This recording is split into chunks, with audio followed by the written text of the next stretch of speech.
Smartly Uneducated is hands down the greatest podcast in the world. But be warned, this one is not for the faint of heart. With topics ranging from true crime to conspiracy theories, this podcast doesn't shy away from violence or controversial content. Their slogan, "Oh, we're going to Pluto to see alien titties," or and suck on it till you get some raw milk, isn't just a catchy tagline. It's the truth. These hosts have a world of knowledge that expands across the cosmos. If you are looking for a podcast that will make you laugh, make you think, and make you reevaluate your life choices, tune into Smartly Uneducated and join the uneducated madness. Welcome to Smartly Uneducated, everybody. I'm Ben. Hey, and I'm Evan. What's up, my E-dogs out there? Back at it. Hell yeah, dude. We're right back. I hope y'all like that intro. Ben worked really hard on the intro, and we're back with that one. Which one? The intro that's on every episode. Oh, yeah. Yeah. My favorite is Black Santa. The donut, too. The donut, too. Put it down. This is the best podcast ever. It is the greatest podcast in the fucking world. It's the best. But we have a really cool, fun episode today. We got a spooky one, don't we? Yes. And we're doing 3 different topics in one. And it's because they kind of relate to each other in a way. Because it's all under a paranormal type theme. And, you know, you could connect dots between them potentially. Or they're all coming from the same house, you could say. The same concept, right? Being sort of latched on by some sort of spirit, if you will. A lot of them derive from like a religious standpoint as well. Some of them derive from a demonic standpoint. Others derive from like an alien concept derivative. Yep. So there have been news articles on some of them, and there have been historical evidence on a few of them as well. Yeah. So yeah, it's quite a daunting task to go over these few things. Those of you who listened on a regular basis, you typically hear us ramble for about 15 to 20 minutes at the very intro. The lights have gone out. The very beginning of the show. Today may be no different. Let me find out why my light just went out. You keep going. So you may know about the shadow people. You may know about demonic face syndrome, and you may know about the black-eyed children. But we are going to go a little bit in depth today on these topics. The black-eyed children one, for one, I am a big fan of that one. I think that they are spooky as fuck, and they are probably doing better work than most police. These little demonic white-skinned children have completely doll-like black eyes. They'll come knock on your door, try to get in your car, be very, very pushy. I, for one, want them to go and find those little white vans, the little raper vans, and find my little pedophile dudes and kill them. If my black-eyed children out there are listening, these demonic little kids, demonic little humans, whatever they are listening here, go kill the pedophiles. Go hop in their vans, eat their candy, and kill them. I agree with that statement. It's just me rambling 100%. Over here, waiting for Ben to fix the lighting. Oh, I tried to. I feel like I fixed the lighting. Does it look like I fixed the lighting, or is it too bright? Should we reset? Are we good? I think we're all right. We're all right. We ate. Right. Anyways, keep going, my man. I mean, I'm not much of one to believe in any sort of paranormal or evil entities like that. I think demonic beings are groovy, baby. Let them in my house. Let them come party. Let them have a beer with me. Let them come watch a movie with me. If they mean me no harm and they're just wanting to hang out, see what the normal realm of existence is like, my man, come on into the house. Pop open a cold Guinness with me, baby. I'm pretty sure you just made a handful of people basically just go, "What are you doing? You're setting yourself up for a bad time," I mean, if they want to come to my house and see what I got going on, they're going to be really bored. I'll tell you that right now. They're going to see me sitting in the patio working out. They're going to see me doing pull-ups. They're going to see me doing doing cooking stuff. You know what you do. You do cooking. You do cooking. You do it in the kitchen. You Yeah, do it in the bathroom. I cook in the bathroom, around the toilet. I'm cooking. They're gonna be in there. These spirits are gonna come into these shadow people, and they're gonna be like, PS4.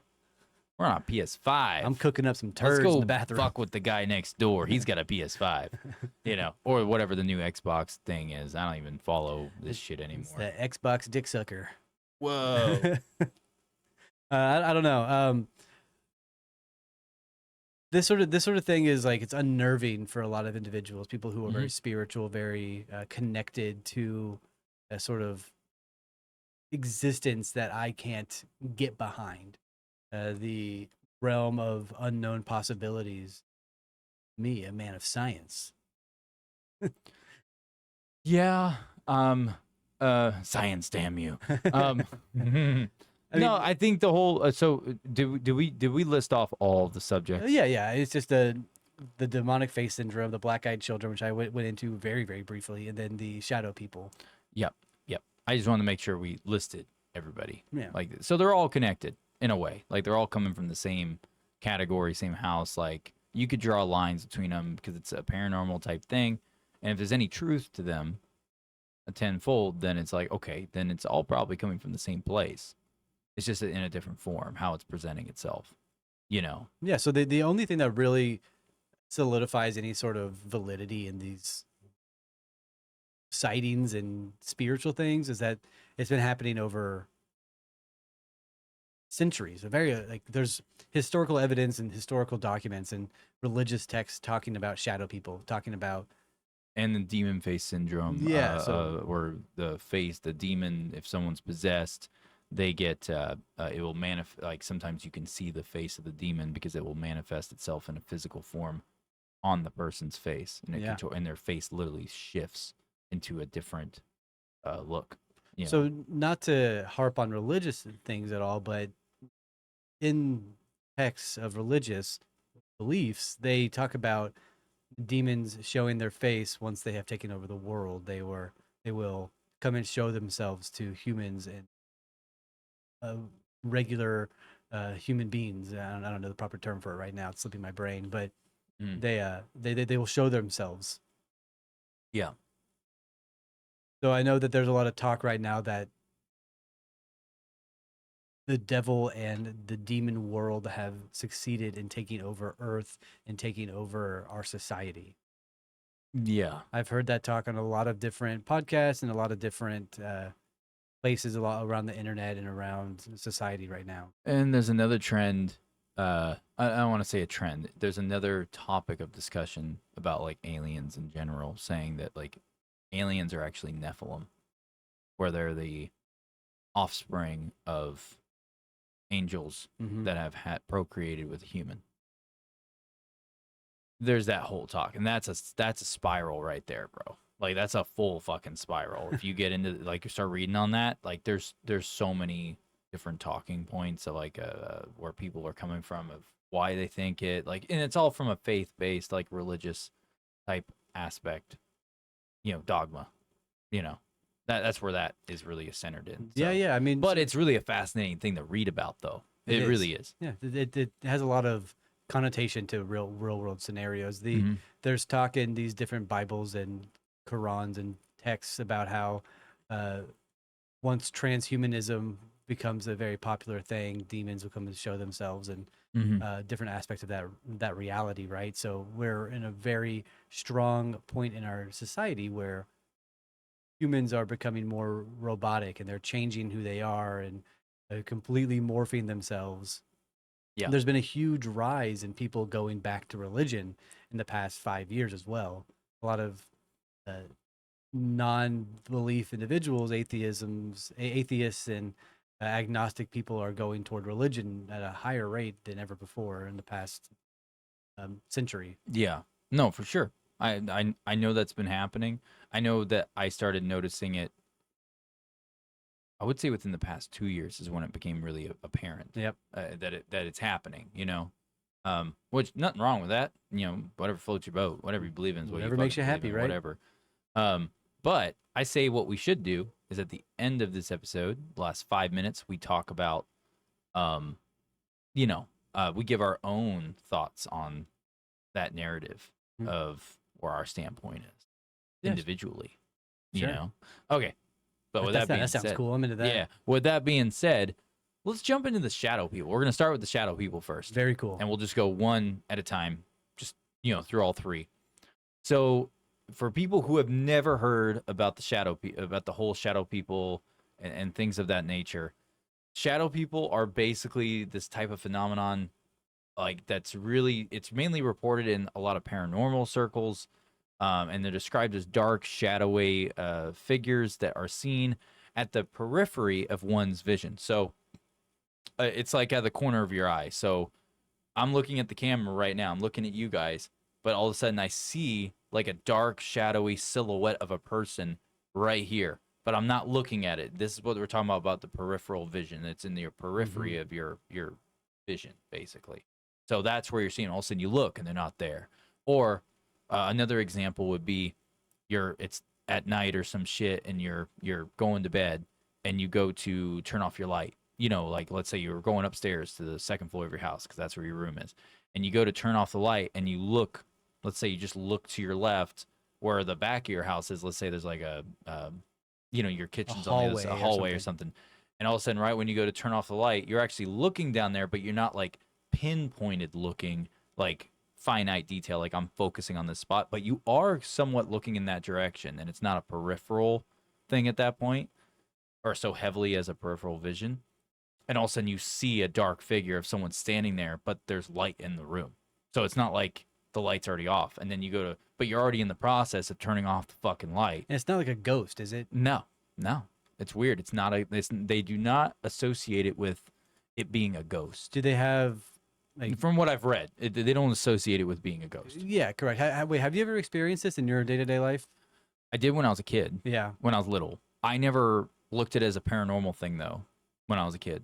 I thought it was, when I was little, I was told that, by my oldest sibling, that what I think I'm seeing is just essentially kind of like you. Basically, at that time, he tried to explain the whole how, if you put your fingers up against your eyes and close them, and then all of a sudden you open them afterwards and you see spots here and there.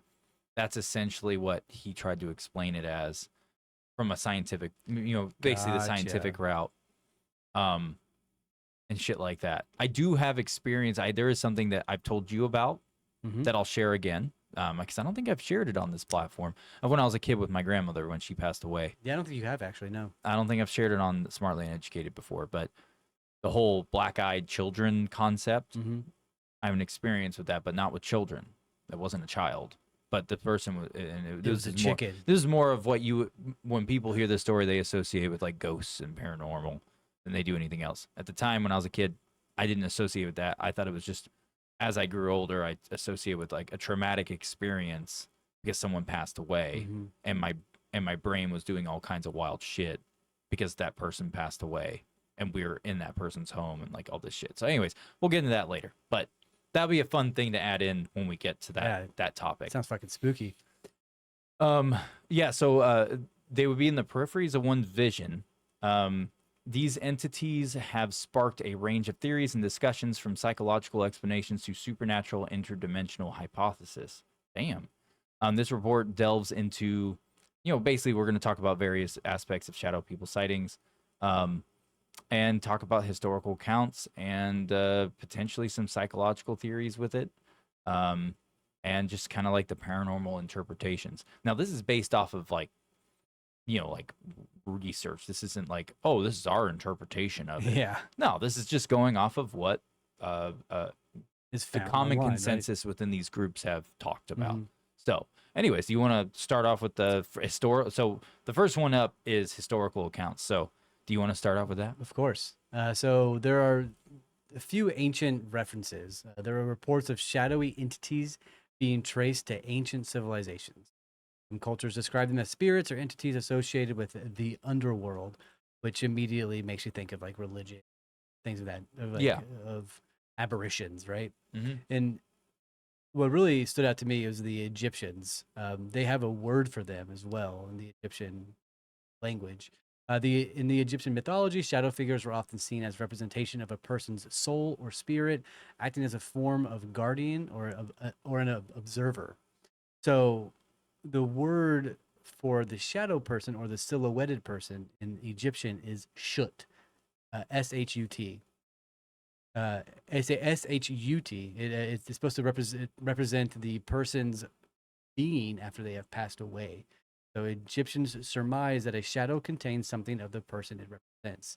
So if you had a loved one or something of that, or something like that, or somebody who was a part of your life and they passed away, you would see their shadow on the corner of your eye days after they have gone.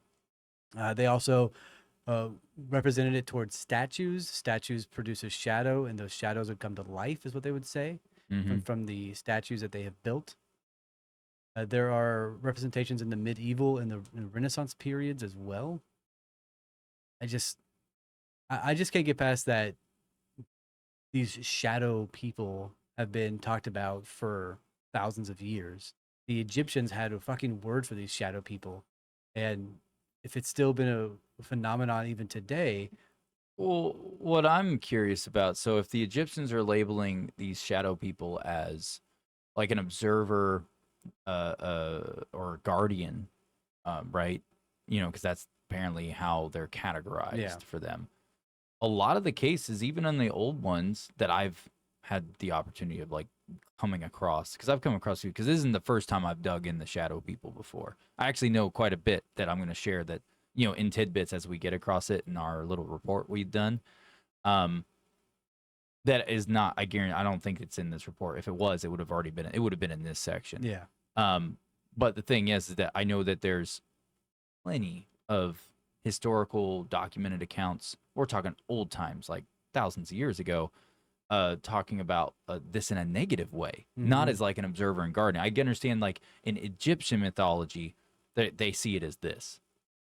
But that could be, they may be talking about something completely different at this point, because unless there's different forms of these supposed like souls or spirits that are watching over you, like a guardian angel type thing, if what they're talking about is on the lighter side, like as if it's a good thing, there obviously is something that's on the opposite side of the pendulum. Always is. You know, so that doesn't mean, so I'm just making sure to touch on that, you know, when you are reading it, that it's not just a good thing. There's obviously a bad thing, because there's plenty of most documented stuff talks about bad, a negative, very negative. I mean, so in the Egyptian religion and mythology, there's a god of death and decay, darkness, and shadows. That's Nephthys. Nephthys had great healing powers, so they saw it as like a beneficial thing. So what you're saying to me is DJ fucking Osiris came down here. Yeah, brother. And he brought the positive fucking soul observers, and he was just like, yo, let's go do some fucking space XC up in this fucking Just DJ some dudes house. being dudes. I don't know what that is. Hurry, son, get the feather in the poop. We gotta write down something we don't understand. Sorry, he's back at it again. Sorry, I couldn't help myself. But in the medieval ages, so correct me if I'm wrong, the medieval ages were post-Egyptian, right? Yeah. Oh yeah. So it was like Egyptian, medieval ages, Renaissance, and then Greek, and then medieval was before Renaissance. So well, Renaissance and medieval, they're very similar. They're right, like kind of on top of each other. If you want to look that up real quick, since you got the dealio, or it'll be easier for you to look it up than me doing all that crap, since I already have a million things open right now. No, you know, when the medieval thing in the medieval and Renaissance periods, when it comes to the shadow figures that in history, and you know they link them to demons or malevolent spirits. You know, So you know they talk about it haunting individuals, and you know, more like, especially those who are like apparently morally corrupt and spiritually weak. That's what they claimed. People who have bad consciousness. If you're a bad person doing bad things, you're going to be haunted. Or by someone these who observers. lacks faith. Yeah. Like if you have no, you don't have like whatever religion at the time. I'm sure Christianity was a prominent one. Catholicism. Catholicism. I shouldn't say Christianity. It's just Catholicism. was a big one. So Orthodox Christianity was a big the thing back medieval then, too. period went from 500 AD to 1400 AD, and then immediately the rise of feudalism happened, and then brought in the Renaissance period from 1400 to 1650. Okay, I was right. So it went medieval, then Renaissance. That's how I thought it was. Back to back, baby. And they're very similar. It's just if you look at the Renaissance period and how they dressed and like the knights and stuff, because there was knights in the Renaissance period. If you look at that and then you look at strictly medieval period, they almost look the same, except for they had guns. Well, they didn't. Not the whole time. That was the end. That was after the Renaissance period at that point. But if you look at how the knights and the soldiers were with the armor and the swords, that they upgraded the armor. They made it more maneuverable, lightweight. When you look at guys from the medieval period, like how the knights dress back then, they were wearing armor. Dude, you couldn't move in that. They were wearing iron. They were wearing shit that you couldn't even like basically rotate your torso. Hey, did we cheers to Guinness during this episode? No, yet? we didn't. Let's cheers. Cheers to the shadow people. I mean Guinness. And yeah, we're drinking shadow people blood, baby. Hell yeah, baby. Shadow people blood. Wait, bad juju, bro. I don't believe in that shit. It don't want none of my high testosterone. Be like, punch you in the face, bitch. I'm telling you right now, boy, if I see one of them shadow people, the black-eyed children, then you know what I'm talking about, bitches. I'm gonna come in that house. They gonna be punch, kick. You can call me Batman, motherfucker, because I'm gonna punch, kick. Yo ass right out the damn house. You think the darkness will protect you?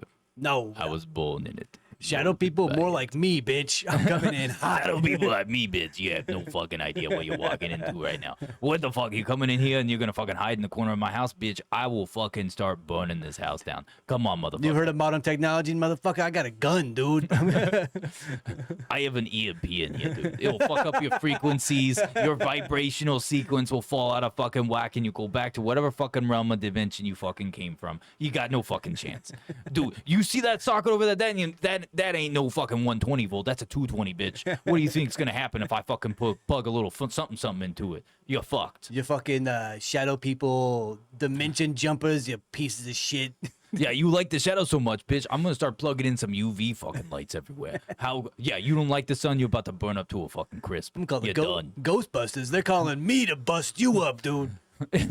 We're calling in the great Evan Buster. He's about to come in there and bust a nut all over your ass. Yeah, dogs, we bust the nuts. But no, it's no more Jaeger bombs. It's nutter bombs. Nutter bombs, bitch. Let's go. Is that what you get at the fertility? What? At the fertility clinics? So in the modern era.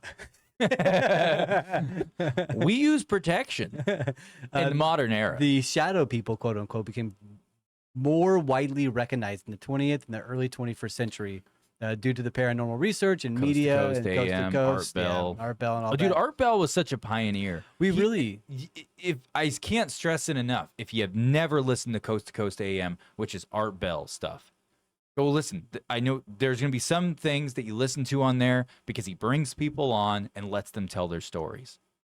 Now, some people make shit up. And some of the episodes...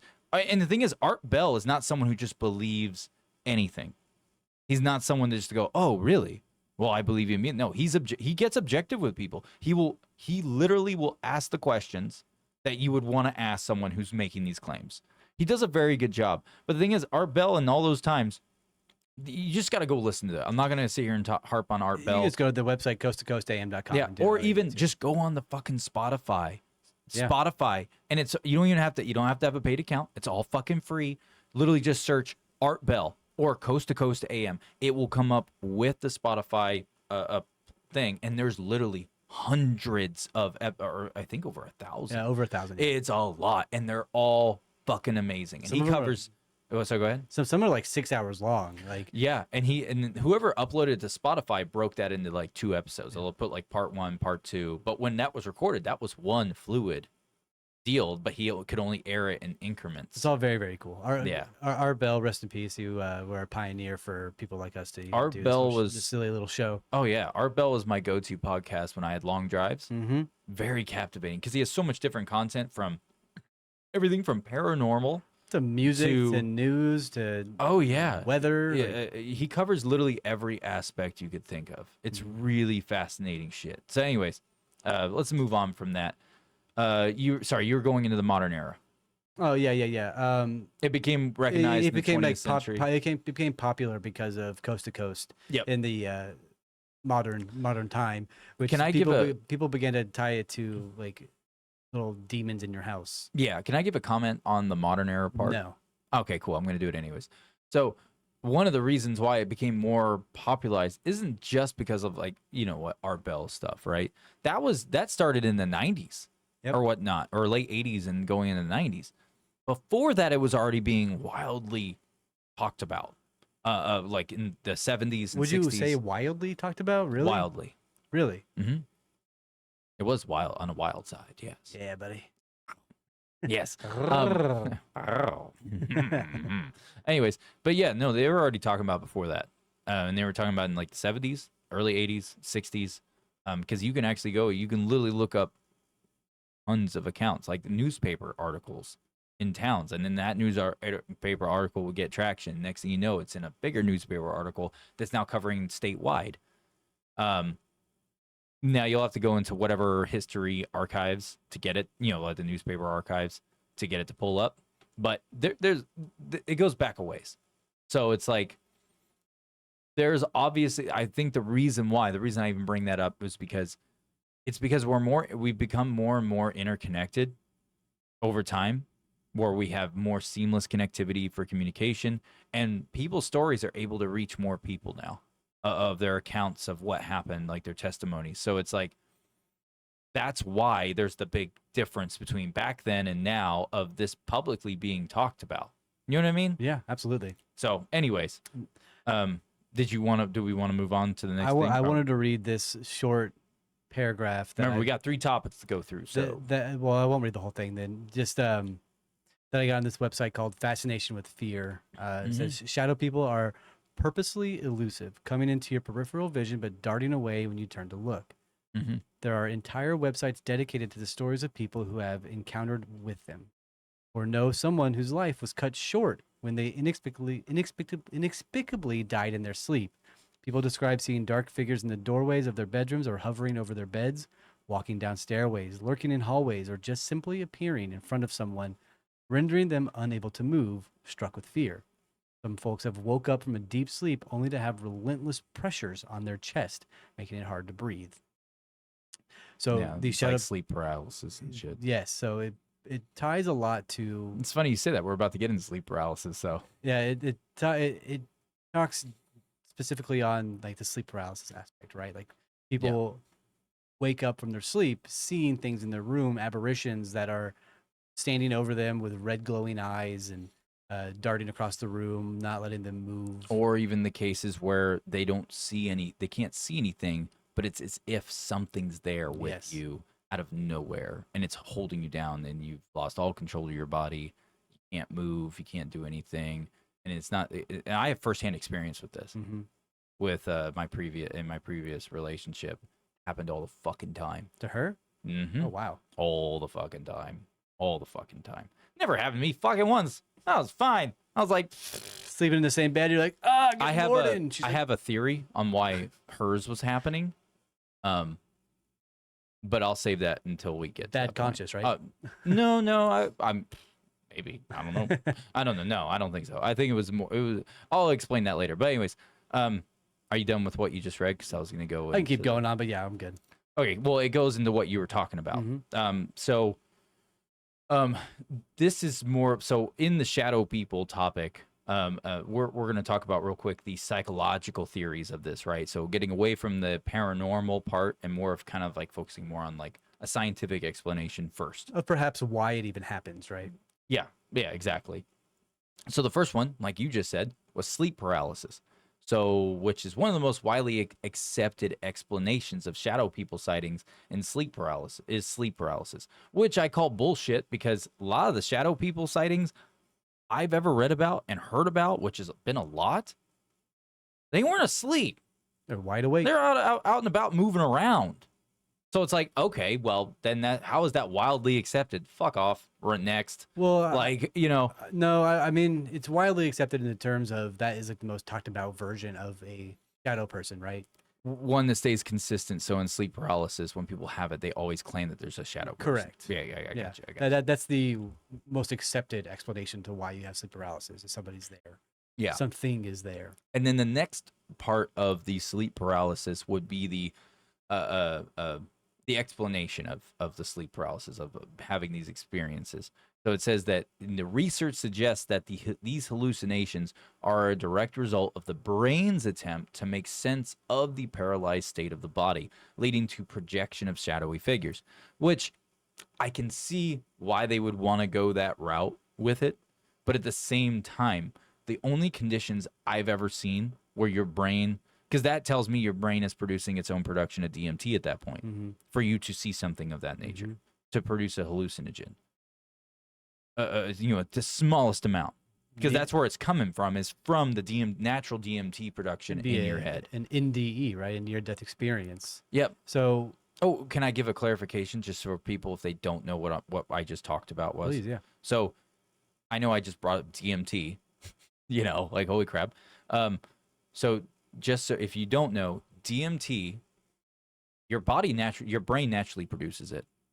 That's why when I hear you just saying near-death experiences, like people who are dying and they claim to see a white tunnel, or they claim to see this or that, or like a loved one and shit like that, or they claim to see like the clouds open up in the sky and they can see their family and they're talking to someone, or all of a sudden, you could have like a devout Christian who's like heavily devout to Christianity. That's been their life. And when they are dying, they have claimed to see like a near-death experience. They claimed that a angel with wings that looked like it's just like a human with wings, basically looked like Angel from X-Men, basically, standing next to them, comforting them, or just being present as if they're their guardian angel type thing. And then they end up not dying and they remember it and blah, blah, blah. And that right there, you have to remember, if you're on your own production of a hallucinogen, it's also going to play into you as a person, your brain, to what you believe, the things right? that you seek out, and then it will manifest it into a visual form, because it is a hallucinogen, so it's psychoactive. You're going to start seeing shit. And that would explain that, right? I'm not saying that angels aren't real. I'm not saying that to anyone who's of any kind of faith. I'm just saying that's on the scientific side of things, that's the route of explanation you would go, right? So anyways, the DMT part, you produce it yourself, a small amount, and things like that. And what your brain believes is what your brain's going to see, right? Yep. And in sleep paralysis, if you have no control of your body, but that doesn't make any sense. Your brain, and they've done cases where they've tested people's brains and shit who have sleep paralysis all the time. They've come up negative for DMT. They would see that production, but some of these tests they talk about, they look for productions that the chemicals going through the brain. They would see the DMT in there, but they're not finding it. So it's like, okay, well then, how the fuck is there a hallucinogen going on? With the thought, with the thought of this and the topic that we looked over and everything, it immediately brings to my attention like an out of body experience. Perhaps that's just your consciousness projecting your body out of it, right? There's been a lot of talk and experiences and studies about out-of-body experiences with the Gateway Project and all these different concepts, and a lot of people are very much we gotta do that episode. We gotta redo that. Yeah, we do. There's a lot of people who are very susceptible to being able to go out-of-body experiences without having to even test it. Much like people who are more susceptible to doing lucid dreaming. It's the same concept as well, right? It also makes me think about alternate planes of existence and multiple universes. Whenever perhaps the shadow people is just you in another universe, that is just the universes have collided at that moment, and boom, you see yourself for a second and you're gone. That is just my theory in that regard. That doesn't mean it's necessarily true, but that's just where my brain runs to. Yeah. There is something I'm going to share on the paranormal side, since we're talking about paranormal stuff. I'm going to share it later at the end. Yeah. It has to do with you too. One of them. It's not, I don't know if I consider it paranormal, but it's a weird thing, and I don't mind sharing it. But since we're talking about this, it seems fitting. Yeah. To talk about it. But anyways, let's move. Let's swiftly get past this one because we're running out of time already. Yeah. So I don't even know how you pronounce that fucking thing. I was trying to do it a moment ago. Periodolia? Periodolia, yeah, that sounds Something good to like me. that. It is the tendency to perceive familiar patterns such as faces or figures in random stimuli. Now that I can kind of get behind. That one is a very real That's a thing, very real because thing. you can look at a tree and you'll see a face. You look at a cloud, you'll see a face. You look at a painting, you'll see a face. Or It's like, you could have a coat rack over there that's got a couple coats on it, and in Yep. the corner of your eye with the be a proper lighting. pile of clothing. And Yep. It's like on the couch that you didn't fold. And then next thing you know, you think it looks like a person out of the corner of your Yeah. eye, and then you look again, and it's like, oh, it's just a shit. pile of fucking clothes. Or you have a cutout of Ron Burgundy in the hallway that scares the shit out of you. Yeah, and we're not saying that that's what the shadow people are in this. We're Ron Burgundy. But no, we're not saying that's what all the cases are for shadow people. Nothing like that. I'm just saying, we're just saying that pareidolia is a very real thing that I've experienced that. I have as well, It's not yeah. a shadow person. It was just something just formed a particular shape because of how it sat in the corner of my eye, and it did look like a silhouette of a person. But then when you actually look, it's kind of like the whole look at this image and then let your eyes relax, Yeah. and you see something else. Like those fucking Rorschach tests you got me on last week with the fucking creepy bug. Hell yeah, dude. You said last week, threw me through a loop, but it was last week. Yeah, that's why I really like this It just shirt. happened to be the and same you really clothing. like that shirt and that hat. Yeah, I did. It doesn't look anything like the last week's episode. Ben, you gotta stop burping on you gotta, Evan, you gotta stop, It's man. so unprofessional, brother. That's so Sorry. unprofessional. We're to lose all the listeners because we're burping. Anyways, so basically the pareidolia is it's a psychological phenomenon which literally it can explain why some people think they see shadow figures. Some people, depending on the situation. Just because someone had that moment with a pareidolia type of situation does not mean the other moment that they experienced of a shadow person where there was no pile of fucking clothes or any of that shit that would have even tried to resemble something like that does not mean that next event that took place was potentially not a shadow person. Yeah. So I'm just emphasizing because I know that listeners come and go. Like some people will listen for a little bit, stop, come back and watch the episode or listen to the episode. I don't want them to get misconstrued here. We're not saying that this is what's causing it. So yeah, it's easy for it to get. We've already had comments Yes, we have. where I'm like, bitch, did you even watch the episode? Like, that's not what we were saying. They were doing the dishes. They spaced out. Bastards. Another one is the hypnagogic and hypnopopic pumpic hallucinations. So that just briefly just says as you're falling asleep, you begin to hit your REM cycle and you begin to dream and you're seeing stuff in the room. That one has happened to me. Yeah. Where I'm like falling asleep, my eyes are dwindling off, and what the fuck was that? Yeah. One other little tidbit to add into that, and it plays with sleep paralysis too. So let's say you're dozing off. This happens to me all the time. Not all the time. It happens to me every once in a while. You could be dozing off and you're slipping off, like you're slowly, your eyes are drooping down. You're not really conscious, but you're not unconscious yet. You're like in between, right? Like half awake type thing. And all of a sudden, I will experience, I can't feel my legs. Yeah. Like, because my body's so still, like so relaxed, so still that all of a sudden, I have no sensation of even thinking my legs are there. And then I'm like, Oh, I like that feeling. and then I'm awake. And it'll jolt me awake instinctually. But the reason why it plays into sleep paralysis is because, in this narrative, is because if you all of a sudden, with how your nervous system is set up, and this is just on a real scientific level, these are just fucking facts, people. I'm not saying shadow people aren't real. But if you all of a sudden, since your body and your brain and how it connects to every little part of your body through the nervous system, if that nervous system, the electrical current all of a sudden acts as if there's nothing there for it to go to anymore, your brain doesn't know how to handle that. And then that's why my body instinctually goes, wait, what the fuck is going on? And it just wakes me up and I'm like, I have legs. Oh, thank God. I thought they were gone. Timmy, no. They're still there. They're like, oh, Timmy. I thought I was about to wake up in a bathtub full of ice with my kidney gone. Like, oh, shit. It was all a dream. I see you over there, like, cleaning the knife. You're supposed to be asleep right now. Oh, fuck, Sedation for you. fuck. Tina, get some more sedative. Put him back to sleep. He can't remember it was us. Don't you tell me what to do. Don't you tell me what to do. I can't do it.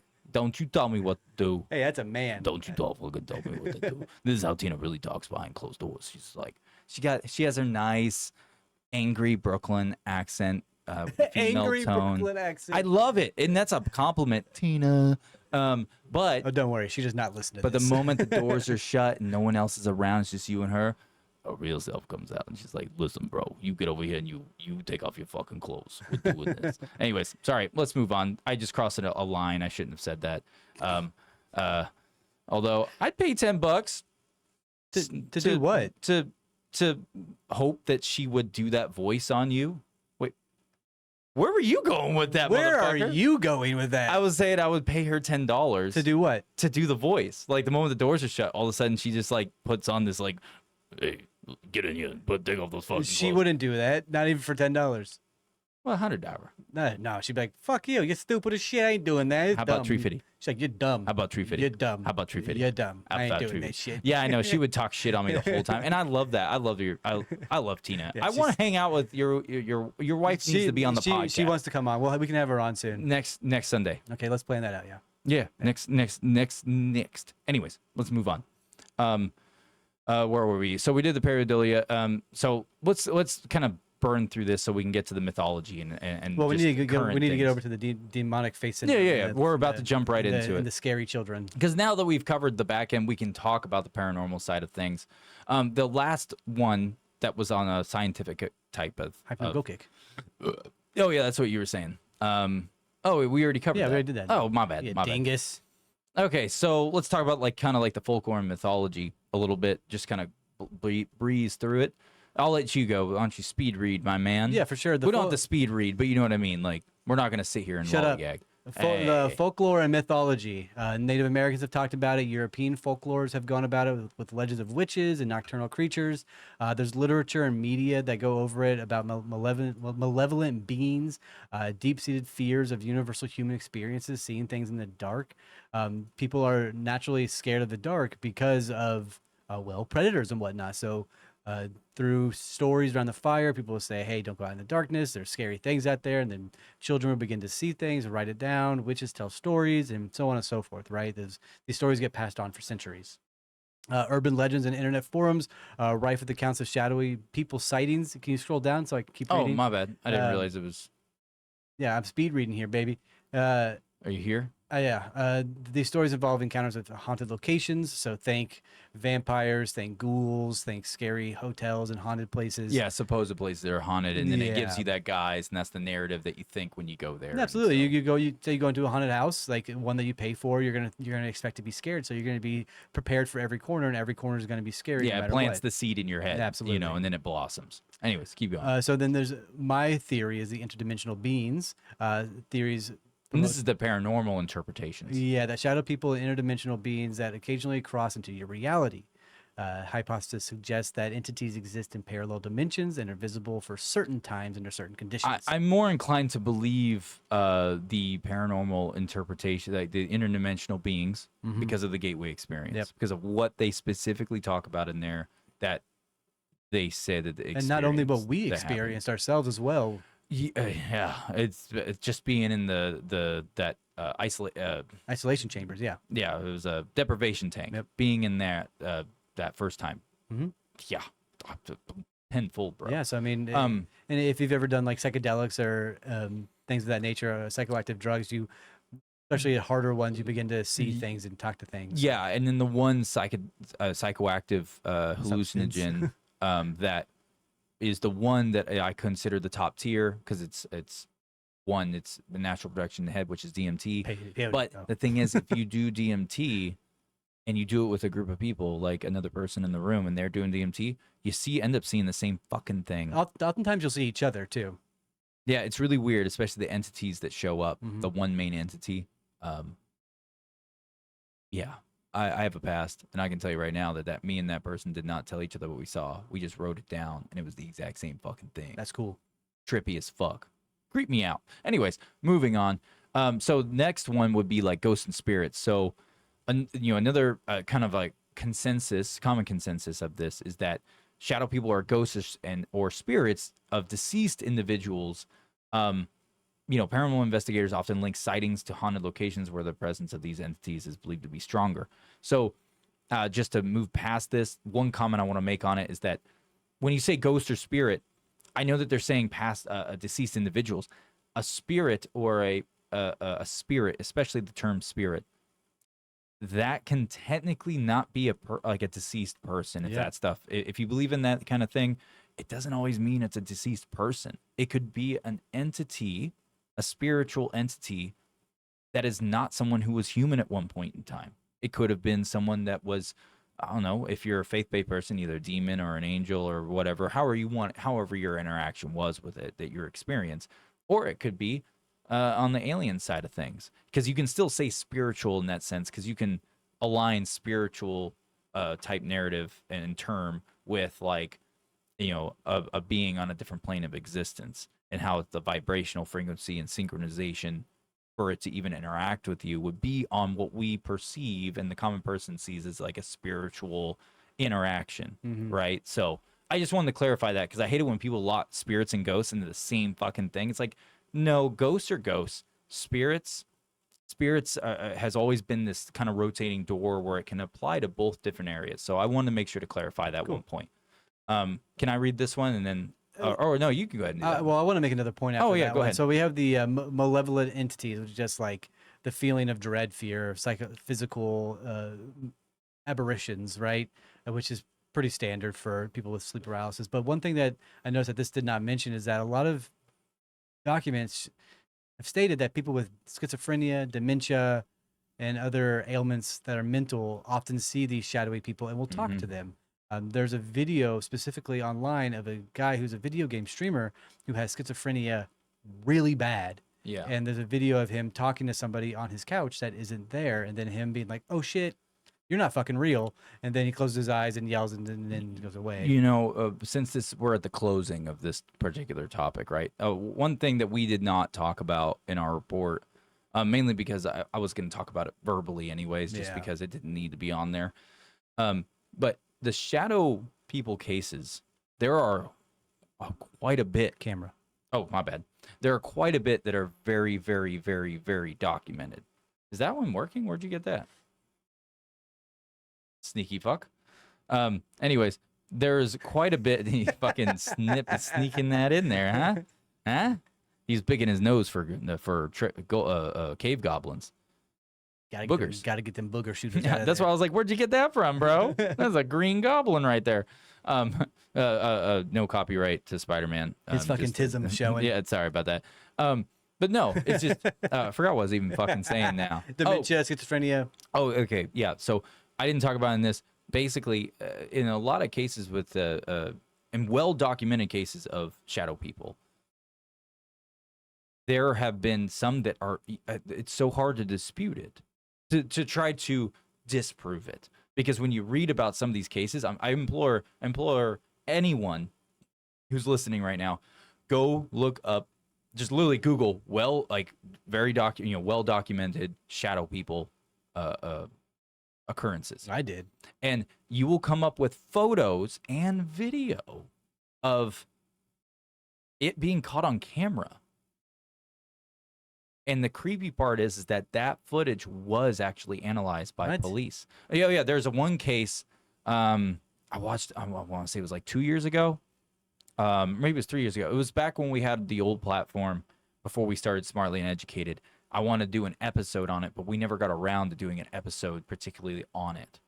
And well-documented shadow people. Yeah, I don't know what's gonna pop up. You have to look for it. It's in there. You're going to find it. Just do some digging. You will come across the police reports and the forensic analysis of videotapes of them capturing unknown shadowy figures just appearing in someone's house because the person mounted a camera in their house, kind of like the movie Paranormal Activity, right? How they would have had the cameras all over the house for the movie's sake so you could see all the weird shit going on and stuff, Mm-hmm. That concept only... It wasn't all the house. They just put it in the main room because that's where they hung out the most and that's where they had the most activity in the house of weird shit happening. And you would see all of a sudden they would turn off the light in the house and all of a sudden, it wasn't like a smudge where you had to like kind of relax your eyes to figure out. You could see clear as day a black, like full black, shadowy, perfect silhouette of a Black either. man. Whoa. Whoa. Here at Smartly Uneducated, we are not racist, okay? And that's exactly what a racist would say, but I really mean it, okay? Evan, that was across the line. I expect more from you. You should know that African Americans. The TV shouldn't be floating. That's normal. Just kidding. Anyways, all I'm saying is that in the video you'll see, there are videos out there that you actually can see there is a clear as day. Like, you don't have to relax your eyes. It's not like a pixelated, fucked up looking thing. You can see it clear as day. And guess what about those videos? A lot of those videos, when they send them off to analysis, when the police start to talk about it, and this is documented as well, and there's a few cases that you can find if you do some digging, where, and I forgot what you have to search to find these particular ones, but get this, the FBI has come in and seized those tapes. What the fuck? Why? Yes. No explanation to the person. Now, the homeowner still technically has a copy. There was one case, and this is not a joke. I don't remember what it was called, but if you do some digging, heroes of Reddit, please do some digging. If anyone who is active on Reddit who listens to this podcast, I trust you guys to find it, because you guys are, Reddit's awesome. I love you guys. Please find it. But there is a one particular case where a person's videotape got seized after the police came through and said, yeah, like that this is not altered at all, because they did their forensics on the video footage and found that it was not a doctored thing. There was no way. They even came and investigate. They even had eventually got to the point where they investigated the home. Police did, thinking that someone was potentially like hiding in the home, but they didn't know how once they turned off the light to one room, but there's light coming from another room off camera, all of a sudden, the moment the lights turned off, the person's there. There was one I just saw here of a little shadow man running across the room, and like they turned off the lights to the house, and then the being just runs across the screen. I don't know anything about that one. All I know is that there are real documented cases, and there are only a few that are like that have evidence in there that you can't refute. It's not just a testimony. There's actual evidence to go with it. So I find it all really fascinating. And obviously there's got to be some truth to it. You know what I mean? There has to be some truth, whether or not what the explanation is for that, what the center of that truth is, I don't know. And you don't know either. We just don't know. I'm over here trying to find some shadow people footage. But let's move on. That's all I got to say about that. You ready to go? Sure, yeah. All right. So when it comes to shadow people, everyone, just look into it. It's wildly fascinating. But if you are someone who's experiencing this whole shadow people concept at all, please reach out to us. Yeah, absolutely. We would have you on as a featured guest, even if you've never been on a podcast before. We'll literally walk you through it. We'll Zoom call you, Skype you, however you want to talk, Discord, whatever, and we will walk you through how to join the podcast remotely, and we'll take care of everything for you. If you have anything you want to share on that topic, please reach out to us at smartlyuneducated@gmail.com, or just comment on the TikTok video that we're going to post of this clip right here of me saying this shit. So please comment below. We will PM you on there and help get it set up. Yeah. DM us directly as well. That works as well. So, yes. And please go to YouTube and subscribe to us. Hey, fuck that shadow ban. Yeah. Let's move on. Speaking of shadow people, we're shadow banned. Yeah, no shit. So the next, let's move on to demon face syndrome. So this one is really popularized right now. There is a individual on the news who specifically said that they are seeing people in their day-to-day life with mutated faces. It's not necessarily a shadow person, but it is another human with a disfigured demonic-like face. And they have described people with long eyes left and right and pointy ears and big mouths. Or they have slits for pupils.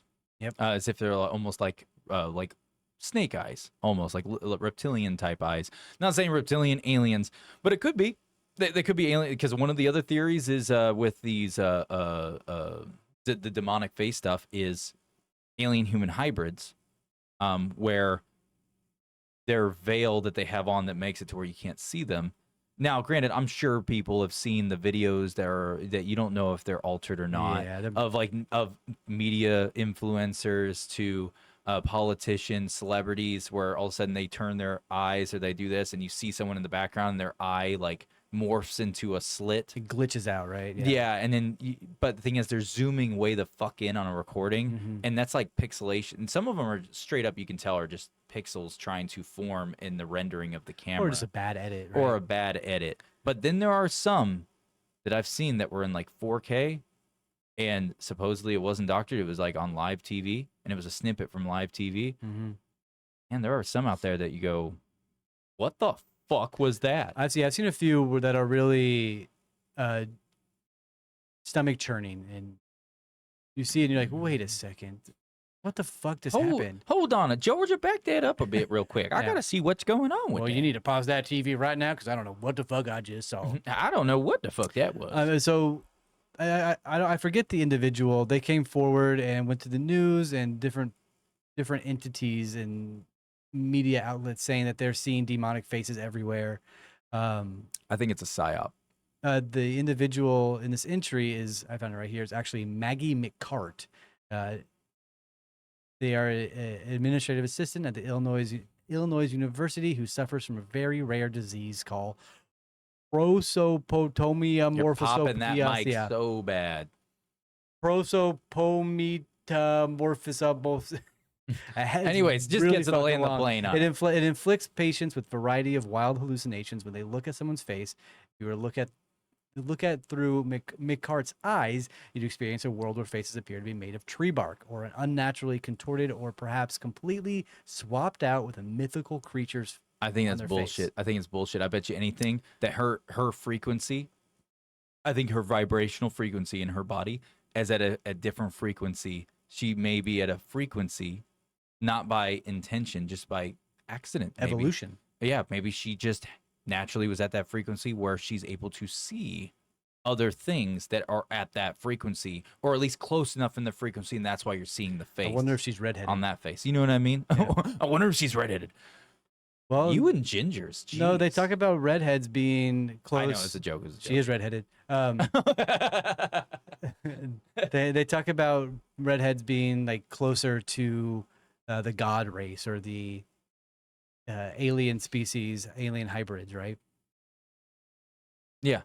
No, I've heard of that before. Now, is it true? I don't know. So much Hitler, man, Adolf, you're all like blonde hair, blue eyes, but we know it's really redheads. You done fucked up. You were just jelly. It's redhead. You were upset. It's redhead, blue eyes. And then you were like, no, it's got to be blonde hair, blue eyes. Those Jews around me don't have them blonde hair, blue eyes. Let's go get them. Speaking of Hitler, did you happen to see the AI translation of Hitler doing his speeches? They translated him into English. No. Dude, they're wild to listen to. Yeah, I don't trust any of that shit. Yeah, me either. He sounds very much like a political leader in today's society. Yep. Like, we are being done wrong. Everybody hates us. They are treating us like shit. We need to rise up and show who is the superior country. Anyway, these disorders that this woman is going through, she says they feel like a bad acid trip. The skin texture can change, and the noses and eyes seem to be stretched or exaggerated to grotesque, plastic-like ways. Sometimes a person's face and mouth are replaced by geometric shapes like triangles, hexagons, and so on and so forth. All right, if I see someone walking at me and it's geometry class all of a sudden on their face, I'm gonna have to bust out my pencil and paper and solve that problem. she says when that happens, she calls it going Picasso. That people are going Picasso mode. Oh man, that means that, like, what if she thinks someone's a really good looking, attractive individual, and she's like, oh wow, I like this guy. I'm attracted to him. He's got a great personality, all this stuff. And then all of a sudden she's like going on dates with him, and all of a sudden he loses permanently in her eyes all the attractive features, and he's just a walking Picasso painting, I'd be like, break up He's got right away. he's got that cubist look that people are after so bad. Ew. Anyways, can I jump back over this so we can get through the thing? I kind of want to read what her testimony says more. Okay, well, go ahead and read It says that. she's had faces appear to be made of potato skin and tree bark, and like talking to apple trees in The Wizard of Oz. And she'll never forget that time I looked at my manager and gazed back at me with, no joke, the head of a dragon, complete with matte black skin. What kind of dragon are we talking about? What, for reference, does she give detail of it? Are we talking like How to Train Your Dragon, like the animated kids movie kind of dragon vibes? Or are we talking like Reign of Fire with Matthew McConaughey and Christian Bale Rain of Fire dragon. Oh, hell yeah, Right, dude, motherfucker. right? That's what's up. I want that to happen to me. That sounds badass. I would be terrified. I mean, well, is the head proportional to the body, or is the head the size of one of them fucking dragons where it can't even fit through a house? It's probably proportional. Can you imagine you meet up with one of your friends and all of a sudden they look like a fucking, like the head from one of those creatures, two size, from the movie, and you're like, sorry, Sarah, you're gonna have to wait outside. Oh, why? It's raining. Sorry, you can't tear down my house today. What are you fucking talking about? Your head's not going to fit through the doorway there. We all know that. I hope there's a syndrome where my dick looks like a dragon. Oh yeah. Who cares about getting a tattoo now? Dude, you want some wings with that fucking sex? I got you, bro. Look at it fly. You want wings with that sex? What kind of weird Dragon wings. Come on, bro. Come on. Get with the times, man. People are into like extra attributes nowadays.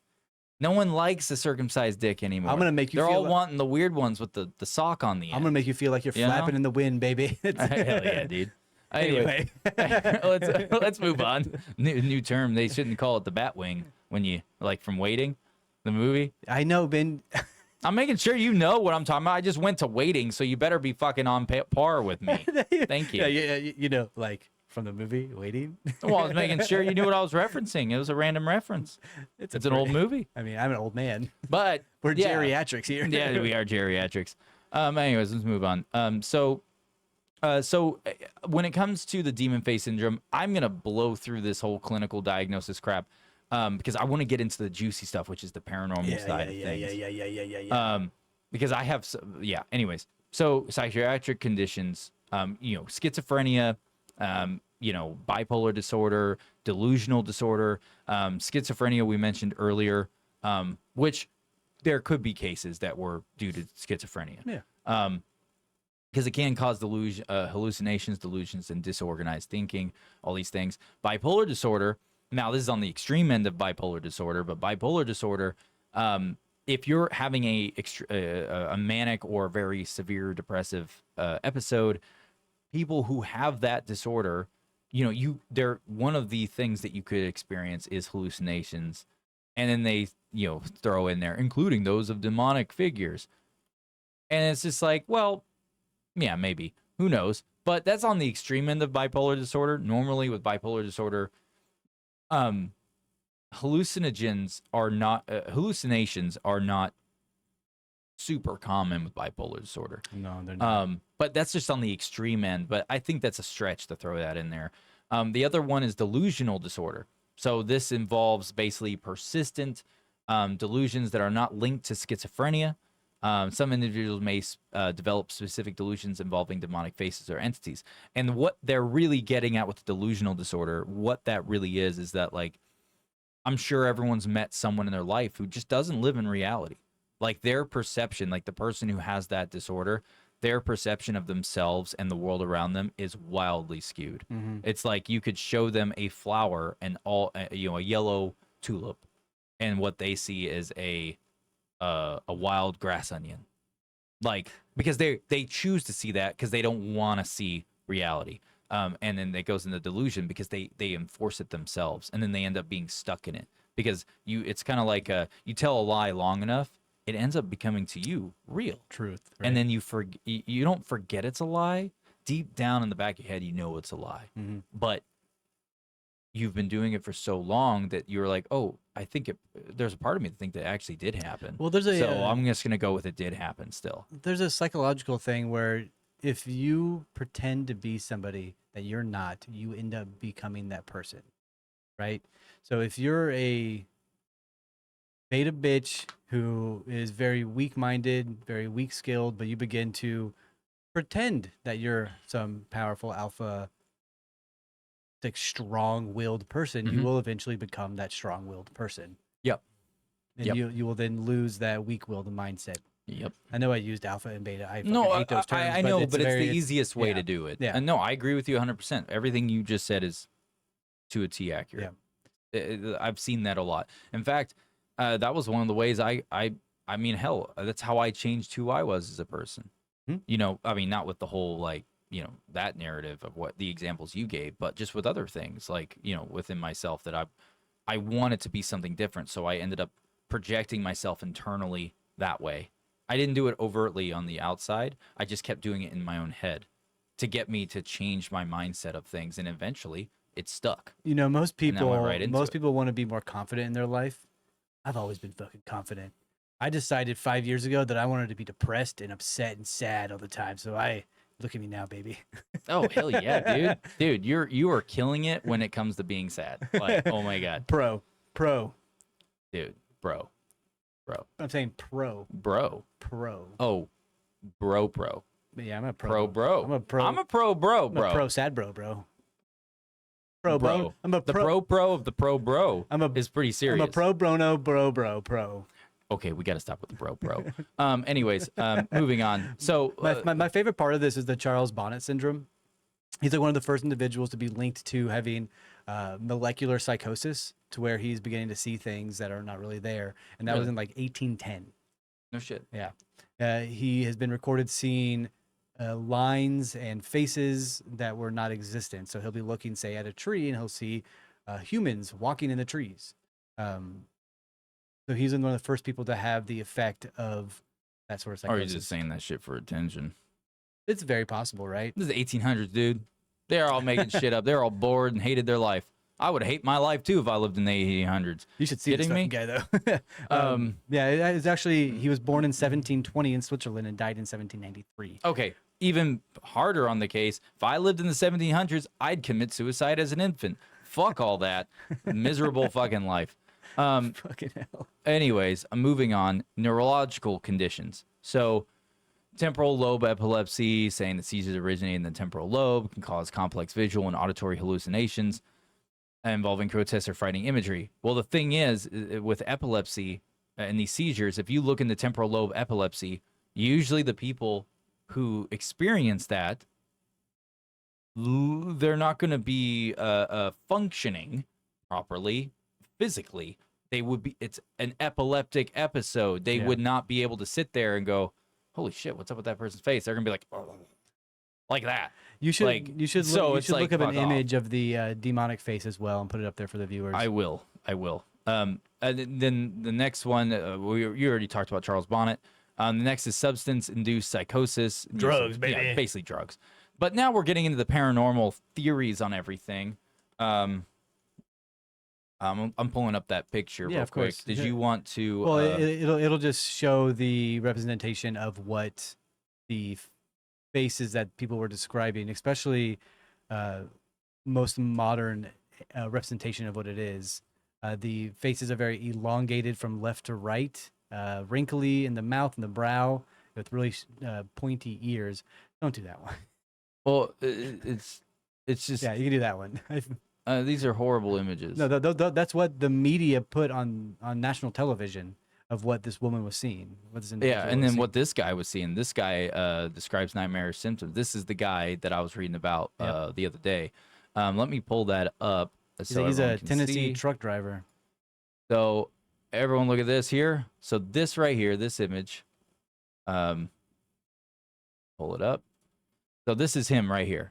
So basically, this is what he claimed to have been seeing. He described it for the most part. So, like, look at that. But the thing is, you know what that strangely looks like is the description of like goblins and different types of demons, Like and lizard then, people as well. yeah, reptilians on the alien side. And it has also been said that from some of the stuff I've read about from supposed whistleblowers about the alien human hybrid program, if that's real, type thing. Basically, Oh yeah, that went up there. The Basically, jump scare. yeah, no shit, right?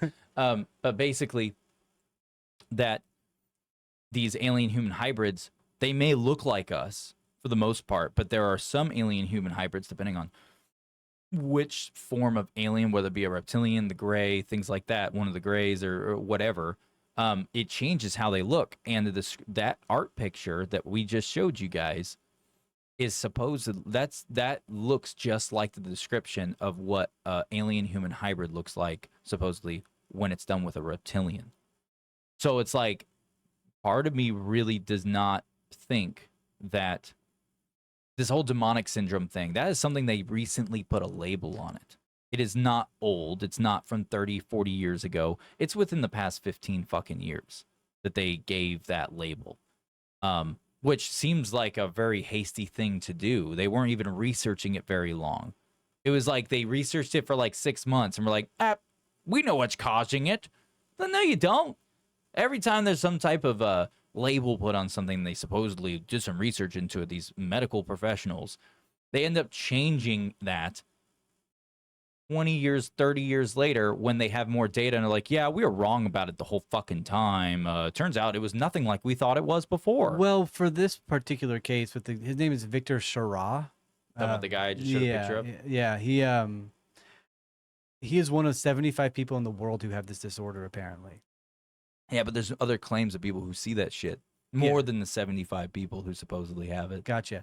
There's a lot of people who claim who have seen this shit. He said that he wasn't seeing it until he had a head injury. So he hit his chin and head and then fell backwards and cracked his skull and damaged his brain. And now he's seeing this sort of thing. Yeah. Yeah, he said he did it in 2007 is when he hit his head. He also suffered from carbon monoxide poisoning for 4 months while he was a driver. Damn. And 3 years after the fateful day, Sarah said he was still seeing demon faces and pretty much had gotten used to it. So he hit his head, has some brain damage. Now he's starting to see things. Yep. Well, that's not the first time I've heard of something like that, where someone hits their head or has a head injury, and all of a sudden they're able to see things that other people can't see. Right? But then you find out those things are real. There's been cases where you find out some of the things that people supposedly were seeing were real. Yeah. Not talking about the demonic faces particularly, just in general.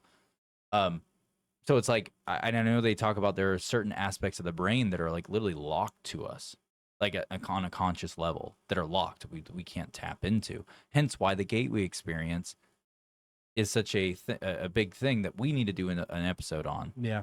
In-depthly, because we did one before. We can read the CIA documents again. Oh yeah, no, I'm gonna reread the book and everything. I lost I don't even know where my copy is. I have mine still. I have it sitting right next to my bed. But with that being said, I know that there's they've proven and talked about how there's parts of the brain that are like cut off to us, and then when those gates are opened, if they do get opened, it like changes your perception is, and you can see things, like it changes what you see, things like that. And that doesn't necessarily mean what you're seeing is false after that. Maybe you're being able to see things that are outside of our 3D dimensional third plane of existence. Yeah, absolutely. And you're able to see more because you have access to DMT, and we already know that DMT is something that someone you could take with a group of people and see the same fucking thing. Well, so it's like you're all interconnected. Yeah, I mean, as you mentioned, it's a naturally occurring chemical. It happens whenever you're about to die.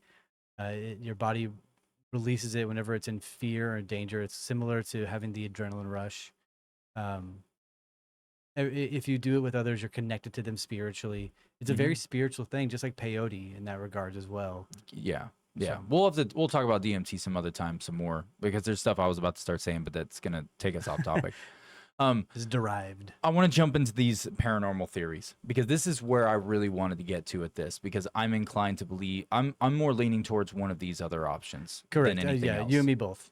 So demonic possession, that's the first one. So some paranormal investigators believe that sightings of demonic faces are linked to demonic possession. So they argue that these experiences are not merely hallucinations, but manifestations of actual demonic entities. And if you go back into like old religious texts, because it's all documented, there's religious texts and other just not even religious texts, just text in general, Historical documents. Documents in general, where they talk about people's faces being contorted, where they either have where it's a long, like the exact same description, pointy ears, slits for eyes, like for the pupils, and the like basically they look like a reptilian or an alien or a demon of some form, right?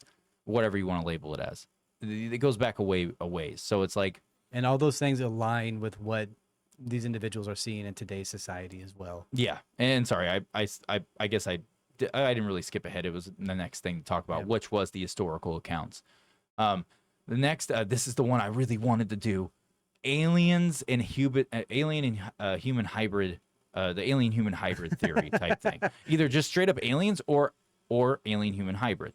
It could potentially one or the other. I'm more inclined to think it's the hybrid. I am too. I am. But basically, it's just saying that the theory goes that these sightings are basically linked to extraterrestrial beings or hybrids. Proponents suggest that the alien encounters or abductions can result in lasting psychological effects, including visions of alien or hybrid faces. But at the same time, there is something that is not written in here, where it talks, where the whole thing was that not just alien abductions.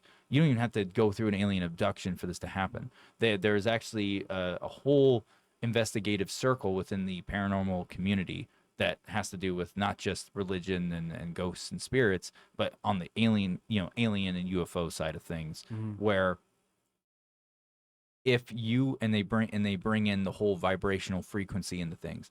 That's why I brought it up earlier with that one chick, is that if your because everyone's vibrational frequency is not the same as everyone's. Like ours are different, but they're very similar. That's why we're in the same plane of existence. We can see things, but yours is still somewhat unique to you, as in mine is to mine, right? Hence why you have certain thought processes the way you do, and same with me. So it's like you have differences, but we're still in the same bubble. If your vibrational frequency is at a different a drastically different frequency to where you are now able to synchronize with other things of that vibrational frequency, well, now you're within their realm. Since you are vibrating at that frequency, you can see those other objects or those things or whatever the narrative is, right?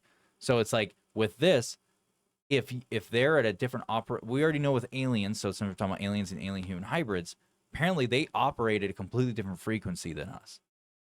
And they're interdimensional beings, is more than likely what the case is, right? Due to their vibrational control of vibrational frequencies.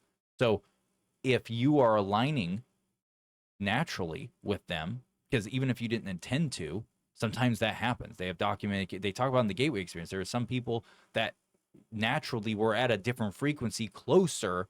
That's why they were so easily susceptible to the gateway experience to do all the crazy things that they did. So it's like that to me, it just really feels like, okay, they were probably at a frequency that allowed them to see someone what they really were. They weren't a human. They may look like a human. They may look like us at our normal frequency, but they're not us. They're wearing a veil, essentially. Yeah, so there's that. So I just want to throw that tidbit in there. I'm definitely more inclined to believe that they're more than likely going to be a hybrid alien human, simply because they wouldn't release just an alien, a full-on other species being into our midst without us being aware of it, right? Yeah. Or they would, and it's just like a shapeshifter that's just sort of blended into society. Much like you just mentioned, until the frequency of the human is able to see them. So with that in mind, if they're releasing hybrids out into our existence, that would probably be more susceptible to being seen because they are more on the human spectrum. That's just the most believable one to me, honestly. Yeah, no, for sure. Let's move on so we can get to the black-eyed children. So basically, the next one is just moving away from the alien human hybrid type situation. Let's talk about the paranormal entities. So some believe that these experiences are caused by just, demons like ghosts or, they say interdimensional beings. Now they're bringing that up. That should have been in the first category.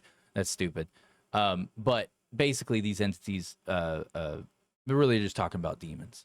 Long story short, we'll just put the term demon on it for now. But basically, that they believe that, you're seeing someone who's possessed. That's all like it is, and you're able to see past the veil for a moment because it allows you to. Well, aliens Like, aren't far away from the demon mindset as well, right? It's some. I mean, yeah, I guess if you're coming from a faith perspective, yeah, you'll probably see demons, aliens as demons. Yeah. That's how there's books actually out there, from made by Christian and people of faith, like pastors and stuff, and churches have put out books, talking about how aliens, like the narrative of aliens, saying that they're actually just demons, and it aligns with our belief. That's the whole narrative. It's because they don't want you to realize that there's potentially other life form out there that which would then eliminate the whole concept of one omnipotent fucking being that does everything. One superhuman. Yeah, and so they're like, oh, we got to get ahead of this curve. Oh, aliens are actually demons, and they're coming here from Satan, from the other dimension, which is hell, by the way, which is below us in the earth. Yeah, brother. Eat a bag. There are historical cases of the demonic face syndrome as well. So throughout history, there have been numerous accounts of experienced vision of demonic faces. From medieval ages to the 19th and 20th century, psychiatric patients frequently reported seeing demonic faces. There are modern anecdotal evidence as well. Just the evidence keeps saying that this shit is real, and that not necessarily there are demons walking amongst us or there are aliens walking amongst us. That the evidence is saying that there are many, many, many examples of this happening to people throughout time. So if it is more of a alien-like entity that is walking amongst us, then that brings us full circle back to the Anunnaki and whatnot, right? Yeah, no, 100%. There's treatments for it. They do psychopharmaceutical, antipsychotic medications, mood stabilizers, anti-volscients are commonly used. You can scroll down.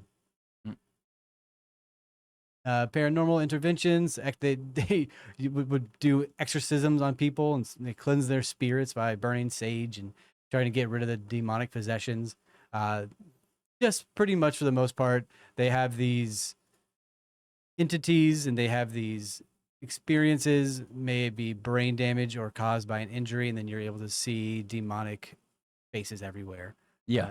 Which, who knows if they're already walking amongst us, and now these people have the unfortunate pleasure of being able to see them. Yeah. No, 100%. And that brings us back to the black-eyed people or children from the first 10 minutes of the show that I brought up, that I said they need to be killing all the pedophiles. Yeah. So the black-eyed children thing we can kind of go through pretty quick. I mean, there's not a whole lot of crazy. Much like the first two topics, there's medieval and European evidence and historical references, as well as Native Americans talked about have seen these things in the cornfields. Yeah. No, for sure. So, just to jump into black-eyed children / people, just because, I know unanimously it's really just children, right? Across the board, for the most part, it's always the narrative of children showing up with these black eyes. But there's also accounts of it being grown adults have that as well. It's very rare. It's definitely, I wouldn't say it's rare, but it's few and far between compared to the children accounts. But basically, the origins of this whole thing, there's historical references for black-eyed beings. Can be, they're found in like various different cultures' history, often depicted as harbingers of doom or malevolent spirits in history. In some Native American traditions, black-eyed entities are considered omens, like shadow people. So like the sightings and theories surrounding, like basically, in Native American culture and history, they basically say if like someone with black eyes, black-eyed entities show up, the next thing to follow is shadow people, because now they're advancing. They're coming in. It's like they use that as like the probe coming in, like the first wave. You think so? That's the way. That's what it says here. This is what it's talking about the Native American traditions. Interesting. Of now, I don't know if that applies to all Native American tribes in their history, but just in general, it's a Native American kind of history and tradition in there. So what I found is that these little black-eyed children, these little black-eyed beings, they might knock on your door to try to come into your house. You might see them while you're in your car at a stoplight, trying filling up at the gas station. Uh, they're gonna act as if they might need your help, and then they will begin to possess you. These things don't look threatening; they look like children or people who really need your help. Uh, they would want to get into your house or your car, and they will be very persistent. The camera's still on you. Suddenly, you will notice something is not right about these children. They have pure black eyes from lid to lid, dead black orbs devoid of scleria or iris, and it will chill your spine. You have finally come across one of the black-eyed children. It, it is supposedly an urban legend of paranormal creatures, and they are maybe from ages of 6 to 16. They have pale skin, black eyes. They are seen to be hitchhiking, panhandling, or just walking up to your motherfucking house, dude. Oh yeah. Oh yeah. There are stories circulating the internet, circulating households with completely black eyes appearing at your door. People who have encountered them, they immediately have a sense of dread and fear, which, I mean, I ain't gonna lie to you. These little demon babies, if they show up at my doorstep, I'm kicking and punching, dude. These things are creepy as hell.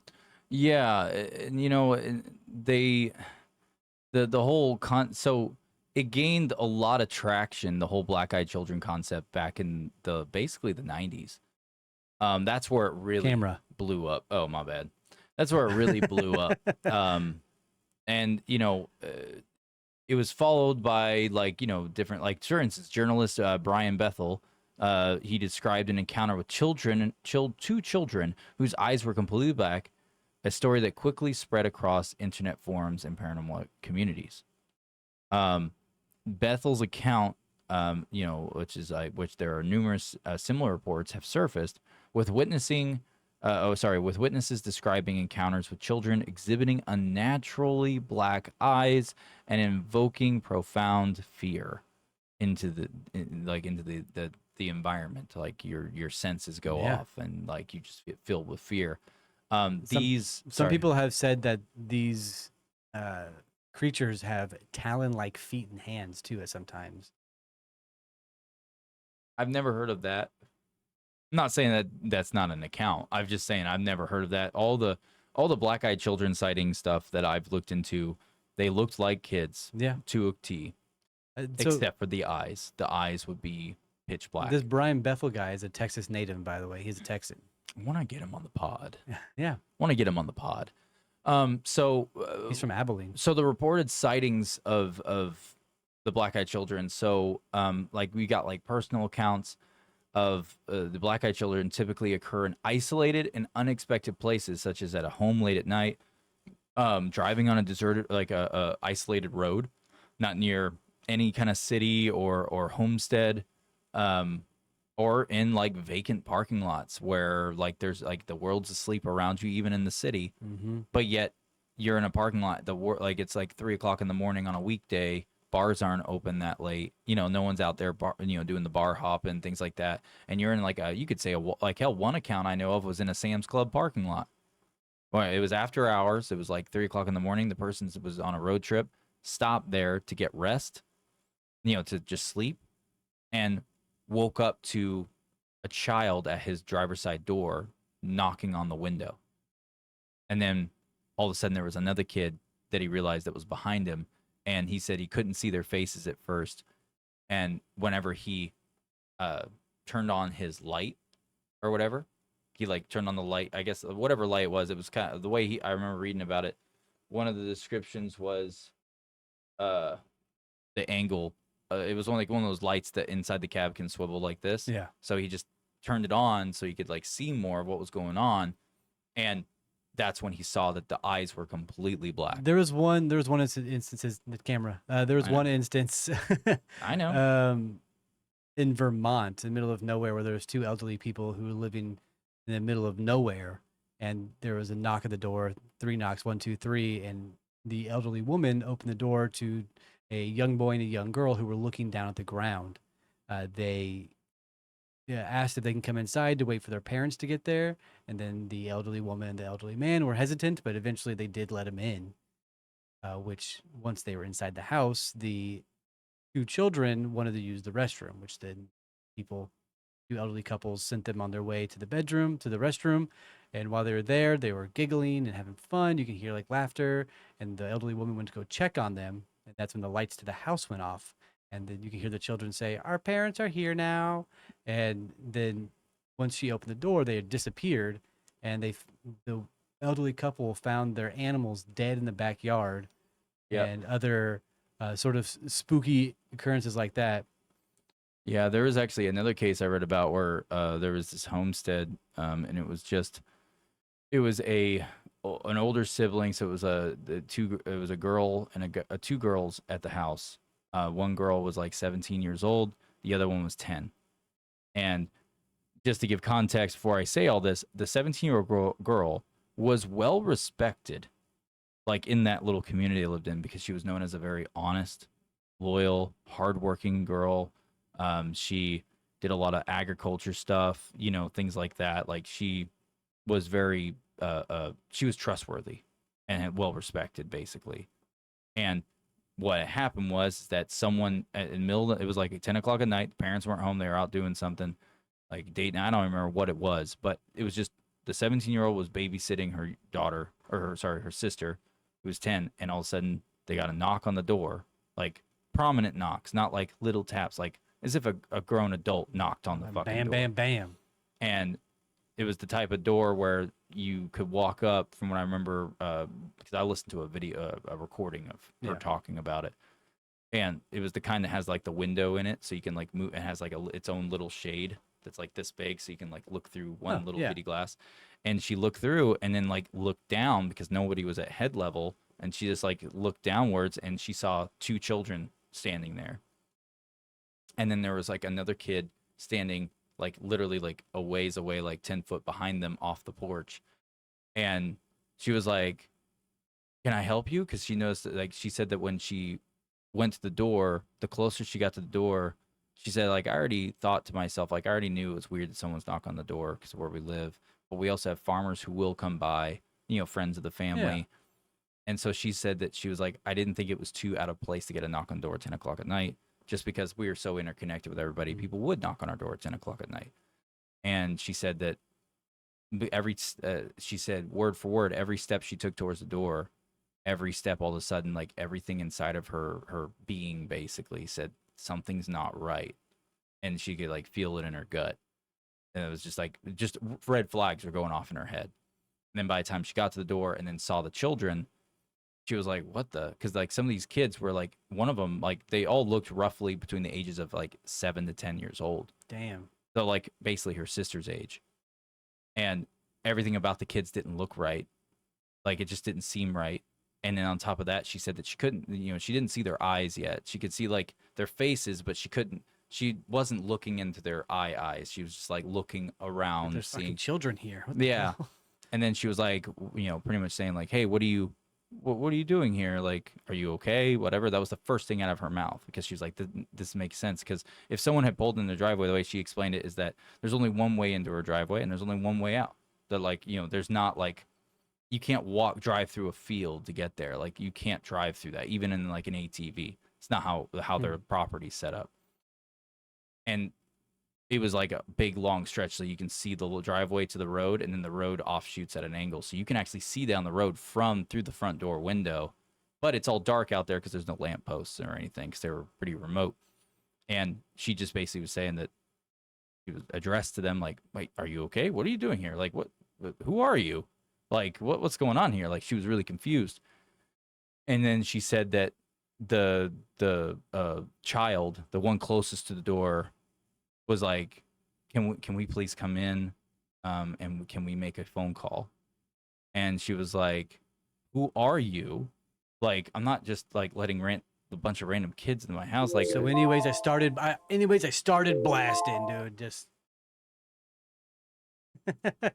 started blasting. I didn't forget. Anyways, I just started blasting. Get off my property. I'd be unloading to that door. Well, then that's when she said she asked some other question. I've always wanted to kill a kid. No, oh my god. She asked some other question, and and then the girl was like, I don't remember what she said she asked, but I just remember that the biggest highlight of this moment, which is this next part, which is when she asked that question and the girl answered, the girl actually looked up at the window where she was looking through while talking through the door, and that's when she saw the eyes.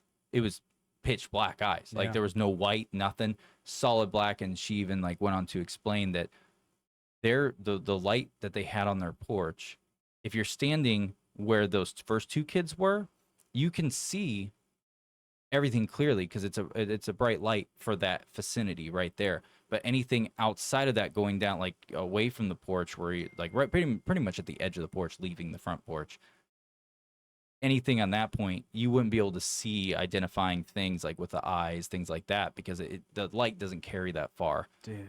And all she sees is that when the child looked up, and it was both children, she said, at the same time, like in synchronization, not offset. Hell no. Looked up at the window that she was talking through in this door. She said that the light, when they looked up, it illuminated their faces to where she could see every detail of their face, like everything. Because they're only like a 2 foot away from her. It's a 2 foot distance from where they were standing, the way she explained it. So and that's when she saw pitch black eyes on both the kids, and they did it all in synchronization, like Children of the Corn type shit. Absolutely not. Yeah. Anyways, I started blasting. Yeah, dude. But yeah, so it's that's her account of it, and then apparently she called the cops. She called the police because it freaked her out, and all this stuff. The cops came out, and then they didn't find anyone on the property. They searched around because all of a sudden the kids were gone. Whenever she went and grabbed the phone, came back, she didn't know where they were. She wasn't going to risk going outside. She was thinking to herself, she's like, what if I didn't see black eye? Like pretty much trying to rationalize in her head. She's like, what if it's like a bait type thing? Like someone's putting their like a kid up there. Yeah. And then so that way you open the door and then the adult bum rushes, type shit. But the cops came out, searched, didn't find shit. They left. They even searched the surrounding areas down the road looking for anything. Everything that I was finding about these children is that people kept calling them the devil's angels. That is what is being referred to as the black-eyed children. Oh, I almost forgot. Yeah, no, sorry. That's a good point. Another key thing was that the fact that she said that off the porch is like there's a stepping stones instead of a sidewalk. And she said it had been raining for like 2 days. So everything was muddy outside except for the driveway. The driveway was concrete. The stepping stones were concrete. No footprints? One of the children, the one that was off the porch, was not standing on the concrete. That child was standing in the mud, like completely. There was no footprints in the mud. Nothing. Like at all. And that was the other peculiar part of this situation. She's just hallucinating. Well, the younger sister saw him too.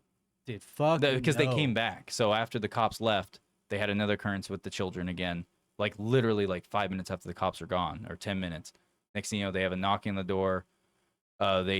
She went over to the door. She said she went and got her dad's gun because she was like terrified. And then looked out the window. No one was there. There weren't any children there. Nothing. She's like, "What the fuck is going on?" And then they had knocks on the back door. Yeah. And then now the children were trying to talk to her through the back door of the house. While this was happening, she had her sister call the cops, and she was talking to the children. And then she said that the last she saw of them, once her sister told her that, like she got off the phone basically. It was like, the cops are on their way, blah, blah, blah. Like this little 10-year-old girl. She said she turned her head to her sister to acknowledge her presence, right? Just like essentially turned her head and was like, he's saying like, okay, and then went and looked right back to look through this little like peephole like view thing they have. No kids. Like it was like split second they were just gone. Cops come out, don't find shit. Dude. Nothing. Oh yeah, dude, I'd be burning the property, man. I'd be like, dude, this is just like the poltergeist from back in the day. Are you on top of an Indian burial ground or some shit? I'd be gone. I'd be out of there. Oh yeah. Anyway. That's it. That's all we got. That's all 3 episodes. Thank you all for listening. Yeah, there was All more, 3 episodes. That's yeah. 3 topics. All 3 talking points there, huh? So if you liked it, make sure that you like and subscribe, and send us an email over at smartlyuneducated@gmail.com. If you made it this far, mad respect to you. You're one of the real ones. Real ones, motherfucker. Now you're educated, huh? Yeah, you're more educated than you were before. You didn't know it, now you know it. And what you do know now may not even be accurate. Or important. Congratulations. You may still be uneducated, but that's okay. That's the kind of crowd we run here. We're good. We're good. So, Yeah. anyways, I think that's it. That's it. Yeah. Make sure you like us on all platforms. Subscribe us to your favorite podcast media, and we'll see you next time. All right, guys. Over and out. See ya. Bye.